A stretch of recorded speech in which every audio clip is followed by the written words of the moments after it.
এই কাহিনী কেৱল মনোৰঞ্জনৰ বাবে প্ৰদৰ্শন কৰা হৈছে। প্ৰদৰ্শিত সকলো ৰচনা সম্পূৰ্ণৰূপে কাল্পনিক আৰু কোনো ব্যক্তি, ব্যৱসায়, জাতি, বৰ্ণৰ লগত সাদৃশ্য মাথো অপ্ৰত্যাশিত। এই প্ৰদৰ্শনীৰ উদ্দেশ্য কোনো ব্যক্তি, জাতি, বৰ্ণ আৰু ধৰ্মৰ বিশ্বাস বা ভাৱনাক আঘাত দিয়া নহয় আৰু এই কাহিনীয়ে অন্ধবিশ্বাস, কলা যাদু, তন্ত্ৰ-মন্ত্ৰ আদিৰ কোনো প্ৰকাৰে সমৰ্থন নকৰে।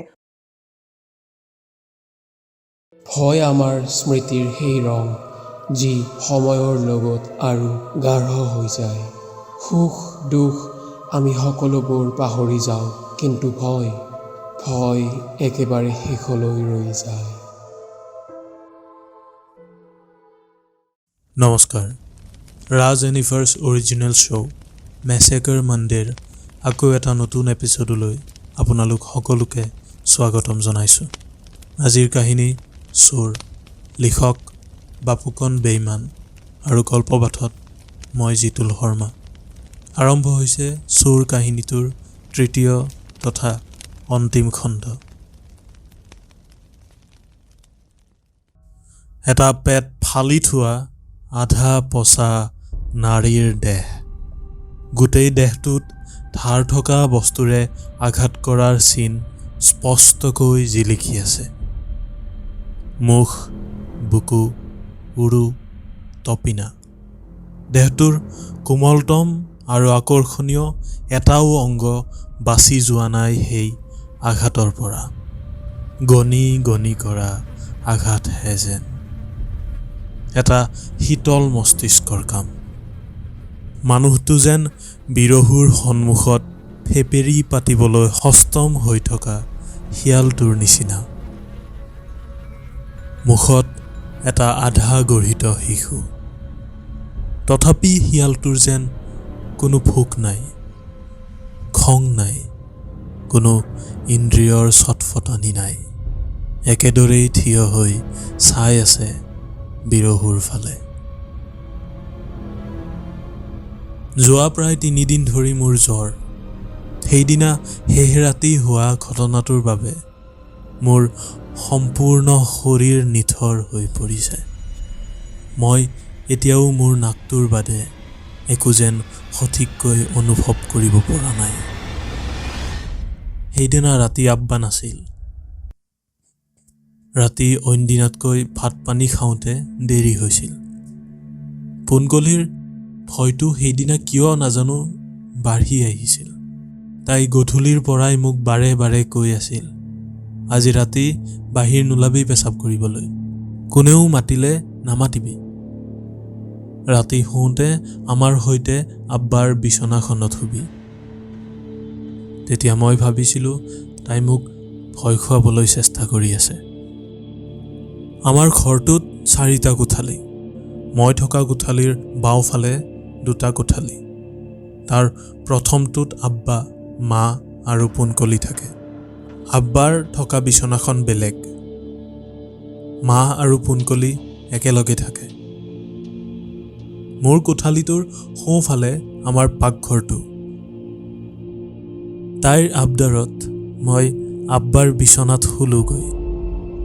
শোৱাৰ আগেয়ে দৰজাবোৰ ভালদৰে আকৌ এবাৰ খিলি লগালোঁ।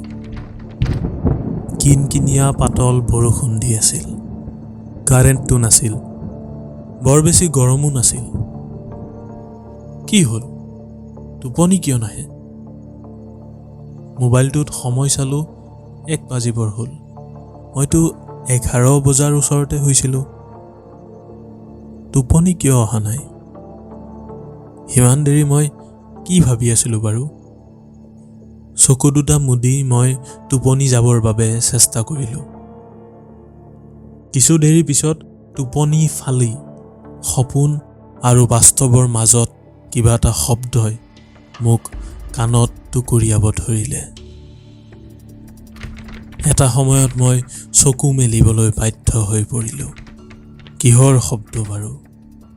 টিনপাতত বৰষুণ পৰা শব্দ, কেঁচা পাতত বৰষুণ পৰা শব্দ, কিছুমান শিয়াল আৰু কুকুৰ, দূৰৈত এটা ফেঁচা, তাৰ মাজতে এইটো কি শব্দ? শব্দটো লাহে লাহে স্পষ্ট আৰু ডাঙৰ হ'বলৈ ধৰিলে। কিবা এটা টনাৰ শব্দ। নাই কিবা এটা কটাৰ শব্দ। নহয় নহয় নহয়, কিবা এটা টানিছে।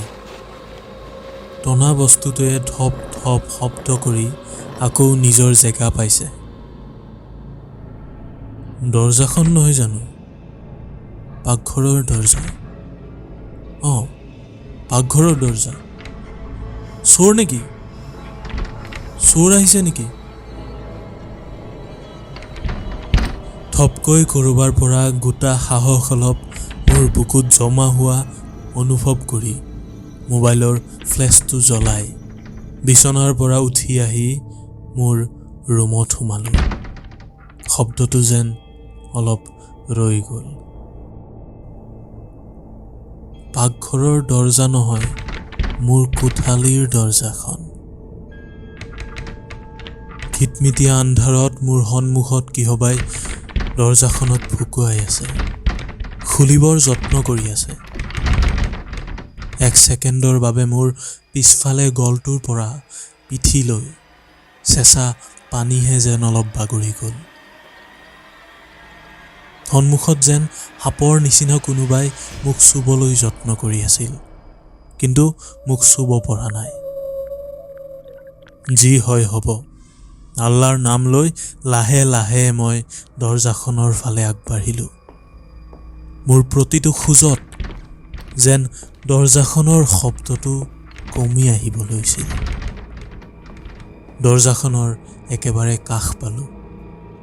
শব্দটো সম্পূৰ্ণৰূপে বন্ধ হৈ পৰিল। মোৰ আৰু দৰজাখনৰ সেইফালে যেন অন্য এজন মানুহ একদম লৰচৰ নকৰাকৈ থিয় দি আছে। মোৰ কাণত কোনোবাই যেন কৈছে, নুখুলিবি নুখুলিবি। খিলিটোত হাত দি এক ছেকেণ্ডত মই দৰজাখন ঠেলিয়াই খুলি পেলালোঁ। মাজত মাত্ৰ আৰু এটা ছেকেণ্ড। কোন এইটো? কোন এইটো? সময়খিনি এক ছেকেণ্ডৰ 10টা ভাগ হৈ ধীমা হৈ পৰা যেন লাগিল। দৰজাখন আৰু এবাৰ বন্ধ কৰি দিলোঁ। কোন এইটো? কোন আছিল এইটো? খিটমিটীয়া ক'লা আন্ধাৰ। তথাপিও সেইটো বস্তুক তাৰ মাজতো ইমান ক'লা কেনেকৈ দেখিব পাৰে? মোবাইলৰ ফ্লেছটো বন্ধ হৈ আছে। মৰিলে মৰিম, কিন্তু আজি নমৰোঁ। চোৰ চোৰকৈ 3বাৰ চিঞৰি মই দেহৰ সমস্ত শক্তিৰে দৰজাখন খুলি দিলোঁ। মানুহৰ দেহৰ দৰে বস্তুটোৱে নিমিষতে কোঠালীৰ পৰা ওলাই ঘৰৰ পিছফালে দৌৰিলে। লগে লগে মই তাক খেদি খোজ দিলোঁ। ক'ব নোৱাৰাকৈ কোন তলকত মই একেবাৰে বাট পালোঁ। বস্তুটো মোৰ সন্মুখত দৌৰি আছে। মই তাক দেখা নাই, কিন্তু অনুভৱ কৰিছোঁ। পোনকলি আজি তোৰ ভায়েৰে নমৰে, মনতে ভাবি মই তাৰ পিছে পিছে দৌৰিলোঁ। বস্তুটো মোৰ পদূলিৰ বাওঁফালে দৌৰিব ধৰিলে। মই তাৰ পিছে পিছে শব্দটো শুনি দৌৰি আছোঁ। খিটমিটীয়া কেচকেচীয়া আন্ধাৰ। একমাত্ৰ কাণখনক ভৰসা কৰি দৌৰৰ শব্দৰ পিছে পিছে মই দৌৰিব ধৰিলোঁ। কিমান সময় দৌৰিলোঁ মনত নাই। দৌৰি আছোঁ। মই ক্ষমা নাই। মোৰ ভাগৰো লগা নাই। মোৰ দুখ লগা নাই। মোৰ মগজুত বেলেগ একো কথাই অহা নাই। মই দৌৰি আছোঁ, মাথো দৌৰি আছোঁ। কিমান দেৰি দৌৰিলোঁ মনত নাই। হঠাতে মই অনুভৱ কৰিলোঁ মই ৰৈ দিছোঁ। কেতিয়া ৰৈ দিলোঁ মই? ইমান দেৰি দৌৰাৰ পিছতো মোৰ উশাহ নিশাহ কিয় ঘন হোৱা নাই? হঠাৎ ধিমিক ধামাককৈ এটা লাইট জ্বলি উঠিল। এটা কট কট শব্দ মোৰ কাণত পৰিল। কিবা যেন হাড় চুবাইছে কোনোবাই, শুকান হাড়। মোৰ নাকত এটা উৎকট গোন্ধ লাগিল। পচা কণী, পচা বমিৰ চাগে এনেকুৱা গোন্ধ হ'ব। ওপৰফালে চালোঁ। ৰাধাচূড়াৰ এটা বাঢ়ি অহা ডাল লাইটৰ পোহৰত। এটা দুমহলীয়া অট্টালিকা, সন্মুখৰ দৰজাখন আধা মেল খোৱা। সেইফালৰ পৰা বাঢ়ি বাঢ়ি আহি আছে এটা শুকান হাড় চবোৱা শব্দ। মোৰ ভৰি দুখন যেন নিজে নিজেই চলিবলৈ লাগিল। মই যেন মোৰ ভৰি দুখনক মোৰ অধীনত ৰাখিব পৰা নাই। মোৰ সোঁহাতখনে দৰজাখন খুলি মোক ভিতৰলৈ সোমাই লৈ গ'ল। লাইটৰ পোহৰটো বাঢ়ি আহিল। মই দেখা পালোঁ মোৰ দেহটোত চোকা ধাৰ থকা বস্তুৰ আঘাত। মোৰ সন্মুখত শুকান ৰঙা তেজৰ চেকুৰা, এখন ভাঙি পৰা ডাইনিং, বাওঁফালে এখন দৰজা খোলা, পৰ্দাখন এৰাই থকা। মই ৰৈ গ'লোঁ তিনিটা বস্তুৰ সন্মুখত। এটা আধা পেট ফালি থোৱা নাঙঠ মাইকী মানুহৰ দেহ, ডিঙিটো মোৰ ফালে ঘূৰাই দিছে। এটা আধা বিকশিত শিশু পোৱালি, শিয়াল এটাৰ মুখত, আৰু এজন মানুহ, এজন কাপোৰ পিন্ধা মানুহ, হাতত এখন নলীয়া কটাৰী। বিৰহু, বিৰহু।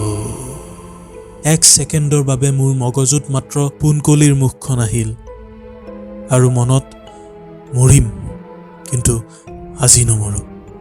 যিমান পাৰোঁ শক্তিৰে চিঞৰি দিলোঁ, এ মাই আব্বা আজি আহিব না।